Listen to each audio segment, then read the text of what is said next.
ನಮಸ್ಕಾರ ಸ್ನೇಹಿತರೆ, ಒಂದು ಬಿಸಿನೆಸ್ ಮೀಟಿಂಗ್ಗಾಗಿ ಮುಂಬೈಗೆ ಹೊರಟ ಬಾಸ್ ಮತ್ತು ಪಿಎ ಆ ಮಳೆಯ ರಾತ್ರಿ ತಮ್ಮನ್ನು ತಾವು ಮರೆತು ಮಾಡಿದ ಒಂದು ತಪ್ಪಿನಿಂದ ಅವರಿಬ್ಬರ ಜೀವನವೇ ಬದಲಾಯಿತು. ಈ ಕಥೆ ತುಂಬಾನೇ ಚೆನ್ನಾಗಿದೆ, ಪೂರ್ತಿ ಕೇಳಿ. ಹಾಗೆಯೇ ಒಂದು ಲೈಕ್ ಕೊಟ್ಟು ಚಾನೆಲ್ ಸಬ್ಸ್ಕ್ರೈಬ್ ಮಾಡಿಕೊಳ್ಳಿ. ಬೆಂಗಳೂರಿನ ಒಂದು ಪ್ರತಿಷ್ಠಿತ ಕಂಪನಿಯ ಓನರ್ ಹೆಸರು ಅನನ್ಯ. ಅವಳು ತುಂಬಾನೇ ಸ್ಟ್ರಿಕ್ಟ್ ಲೇಡಿ ಬಾಸ್. ಆಫೀಸ್ಗೆ ಅವಳು ಕಾಲಿಟ್ಟರೆ ಸಾಕು, ಎಂತಹ ಧೈರ್ಯವಂತನಿಗೂ ನಡುಕ ಹುಟ್ಟುತ್ತಿತ್ತು. ಗಂಡಸರೆಂದರೆ ಅವಳಿಗೆ ಒಂದು ರೀತಿಯ ಕೋಪ.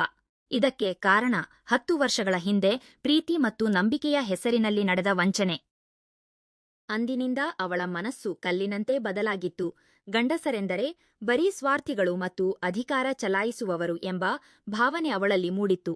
ಆದರೆ ಅವಳ ಪರ್ಸನಲ್ ಅಸಿಸ್ಟೆಂಟ್ ಆಕಾಶ್ ತುಂಬಾನೇ ಒಳ್ಳೆಯ ವ್ಯಕ್ತಿ. ಅವನು ಯಾವಾಗಲೂ ನಗುನಗುತ್ತಲೇ ಎಲ್ಲರೊಂದಿಗೂ ಮಾತನಾಡುತ್ತಿದ್ದನು. ಅನನ್ಯ ಎಷ್ಟೇ ಕಿರುಚಾಡಿದರೂ ಬೈದರೂ ಅವನು ಮೌನವಾಗಿಯೇ ಇರುತ್ತಿದ್ದನು.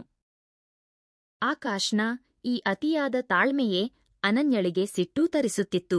ಇವನಿಗೆ ಇಷ್ಟು ಅವಮಾನ ಮಾಡಿದರೂ ಇಷ್ಟೊಂದು ತಾಳ್ಮೆಯಿಂದ ಇರುತ್ತಾನಲ್ಲ ಎಂದು ಅವಳು ಅಂದುಕೊಳ್ಳುತ್ತಿದ್ದಳು. ಹೀಗಿರುವಾಗ ಒಂದು ದೊಡ್ಡ ಬಿಸಿನೆಸ್ ಡೀಲ್ಗಾಗಿ ಇಬ್ಬರೂ ಮುಂಬೈಗೆ ಪ್ರಯಾಣ ಬೆಳೆಸಿದರು. ಮುಂಬೈನ ಸಮುದ್ರ ತೀರದ ಐಷಾರಾಮಿ ಹೋಟೆಲ್ನಲ್ಲಿ 3 ದಿನಗಳ ಕಾಲ ಮೀಟಿಂಗ್ ನಡೆಯಿತು. ಕೊನೆಯ ದಿನ ಬಿಸಿನೆಸ್ ಡೀಲ್ ಯಶಸ್ವಿಯಾಯಿತು. ಆ ರಾತ್ರಿ ಮುಂಬೈನಲ್ಲಿ ಜೋರಾಗಿ ಮಳೆ ಸುರಿಯುತ್ತಿತ್ತು ಮತ್ತು ವಿಮಾನಗಳೆಲ್ಲ ರದ್ದಾಗಿದ್ದವು. ಗೆಲುವಿನ ಖುಷಿಯಲ್ಲಿದ್ದ ಅನನ್ಯ ಅಂದು ಮೊದಲ ಬಾರಿಗೆ ಮದ್ಯಪಾನ ಮಾಡಿದಳು. ಮಿತಿಮೀರಿ ಕುಡಿದಿದ್ದರಿಂದ ಪ್ರಜ್ಞೆ ತಪ್ಪಿ ಮಾತನಾಡಲು ಶುರು ಮಾಡಿದಳು.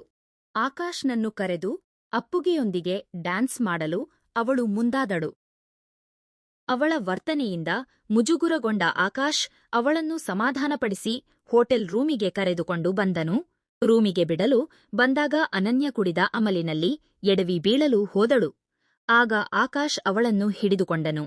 ವರ್ಷಗಳಿಂದ ತನ್ನೊಳಗೆ ಅದುಮಿಟ್ಟಿದ್ದ ನೋವು, ಒಂಟಿತನ ಮತ್ತು ಆಕ್ರೋಶವೆಲ್ಲವೂ ಆ ಕ್ಷಣದಲ್ಲಿ ಅನನ್ಯಳಿಗೆ ಕಣ್ಣೀರಾಗಿ ಹೊರಬಂತು. ನೀವೆಲ್ಲರೂ ಹೀಗೆ ನನ್ನನ್ನು ಒಂಟಿ ಮಾಡಿ ಹೋಗ್ತೀರಾ ಎಂದು ಅವಳು ಬಿಕ್ಕಿ ಬಿಕ್ಕಿ ಅಳಲು ಶುರು ಮಾಡಿದಳು. ಆಕಾಶ್ ಅವಳನ್ನು ಸಮಾಧಾನಪಡಿಸಲು ಹೋದಾಗ ಜೋರಾಗಿ ಸಿಡಿಲು ಬಡಿಯಿತು. ಅದಕ್ಕೆ ಹೆದರಿದ ಅನನ್ಯ ಅವನನ್ನು ಗಟ್ಟಿಯಾಗಿ ತಬ್ಬಿಕೊಂಡಳು. ಹೋಟೆಲ್ ಹೊರಗೆ ಭೋರ್ಗರೆವ ಮಳೆ. ಇನ್ನು ಮದುವೆಯಾಗದ ಆಕಾಶ್ಗೆ ಆ ಅಪ್ಪುಗೆ ಒಂದು ಹೊಸ ಅನುಭವ ನೀಡಿತು. ಮಳೆಯ ಸದ್ದಿನ ನಡುವೆ ಹೋಟೆಲ್ ಲೈಟ್ ಆಫ್ ಆಯಿತು. ಕತ್ತಲಲ್ಲಿ ಒಂಟಿಯಾಗಿದ್ದ ಅವರಿಬ್ಬರ ನಡುವೆ ಭಾವನೆಗಳು ಮಿತಿಮೀರಿ ಅನಾಹುತ ನಡೆದುಹೋಯಿತು. ಸುಮಾರು ಅರ್ಧ ಗಂಟೆಗಳ ಕಾಲ ಅವರಿಬ್ಬರು ಪ್ರಪಂಚದ ಅರಿವೇ ಇಲ್ಲದೆ ತಮ್ಮದೇ ಲೋಕದಲ್ಲಿದ್ದರು. ನಂತರ ವಾಸ್ತವಕ್ಕೆ ಮರಳಿದಾಗ ತಾವು ಮಾಡಿದ ತಪ್ಪಿನ ಅರಿವಾಗಿ ಇಬ್ಬರೂ ಒಬ್ಬರನ್ನೊಬ್ಬರು ನೋಡಲಾಗದೆ ತಕ್ಷಣ ಎದ್ದು ನಿಂತರು. ಗಾಬರಿಗೊಂಡ ಆಕಾಶ್ ನನ್ನ ಗರ್ಲ್ ಫ್ರೆಂಡ್ಗೆ ಮೋಸ ಮಾಡಿಬಿಟ್ಟೆ ಎಂದು ಅಳಲು ಶುರು ಮಾಡಿದನು. ಆಗ ಅನನ್ಯ ಅವನ ಮೇಲೆ ಕಿರುಚುತ್ತಾ ಸುಮ್ಮನಿರುವಂತೆ ಹೇಳಿದಳು. ನನಗೆ ಮದುವೆ ಫಿಕ್ಸ್ ಆಗಿದೆ. ಈಗ ಅವಳ ಮುಖವನ್ನು ಹೇಗೆ ನೋಡಲಿ ಎಂದು ಆಕಾಶ್ ವ್ಯಥೆಪಟ್ಟನು. ಅನನ್ಯ ಅವನನ್ನು ಸಮಾಧಾನಪಡಿಸಿ, ನಾಳೆ ಬೆಳಗ್ಗೆ ಮಾತನಾಡೋಣ, ಈಗ ಹೋಗಿ ಮಲಗು ಎಂದು ಕಳುಹಿಸಿಕೊಟ್ಟಳು. ಮರುದಿನ ಬೆಳಗ್ಗೆ ಎಚ್ಚರವಾದ ಅನನ್ಯಳಿಗೆ ಹಿಂದಿನ ರಾತ್ರಿ ನಡೆದ ಘಟನೆ ನೆನಪಾಗಿ ಪಶ್ಚಾತ್ತಾಪವಾಯಿತು. ಅವಳು ಆಕಾಶ್ನನ್ನು ರೂಮಿಗೆ ಕರೆಸಿದಳು. ಆಕಾಶ್ ಸಪ್ಪೆ ಮುಖ ಮಾಡಿಕೊಂಡು ಬಂದಾಗ, ರಾತ್ರಿ ನಡೆದಿದ್ದನ್ನು ಮರೆತು ಬಿಡು, ಅದೊಂದು ಕೆಟ್ಟ ಕನಸು ಎಂದು ಭಾವಿಸು. ಈ ವಿಷಯವನ್ನು ಮುಂದೆ ಎಲ್ಲೂ ಚರ್ಚಿಸಬೇಡ ಎಂದು ಕಠಿಣವಾಗಿ ಹೇಳಿ ಅಲ್ಲಿಗೆ ಆ ವಿಷಯವನ್ನು ಮುಕ್ತಾಯಗೊಳಿಸಿದಳು.